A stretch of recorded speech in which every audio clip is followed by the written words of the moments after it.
तर नमस्कार मंडळी, तुम्हाला तर माहिती आहे फोल्ड फोन फुटल्यानंतर किंवा वॉटर डॅमेज झाल्यानंतर सगळ्यात पहिल्यांदा कस्टमरला आठवतं ते म्हणजे मोबाईल पिक्सिट वाकड। तर असंच फोल्ड 5 आज आपल्याकडे आलेलं आहे।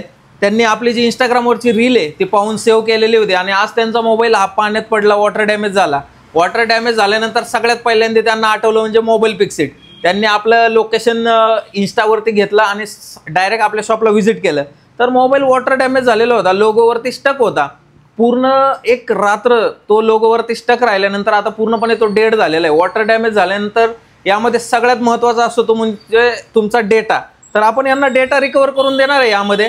पण सगळ्यात महत्त्वाची गोष्ट यामध्ये की तुमचा वॉटर डॅमेज झाल्यानंतर तुम्ही काय करता की त्याला कुठेतरी तांदळत ठेवता किंवा त्याला हेअर ड्रायरने क्लीन करता। तर तसं न करता तुम्ही हेअर ड्रायर वगैरे त्याला क्लीन केलं तर प्रेशरने काय होतं, त्याचे जे पाणी आहे ते मदरबोर्ड पर्यंत जातं आणि अजून जास्त शॉर्टिंग होते। तर तसं करायचं नाही। तुमच्या नियर बाय जे शॉप असेल तिथे जाऊन त्याला जे ओपन करून त्याची जी बेसिक क्लिनिंग असेल ते क्लिनिंग करा किंवा आपल्या शॉपला व्हिजिट करा मोबाईल पिक्सिटला। आपलं शॉप वाकडमध्ये।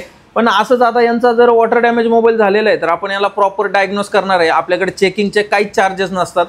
तर आपण याला पूर्णपणे डायग्नोज करून याला रिपेअर करणार आहे, विथ यांचा डेटा आपण यामध्ये रिकवर करून देणार आहे।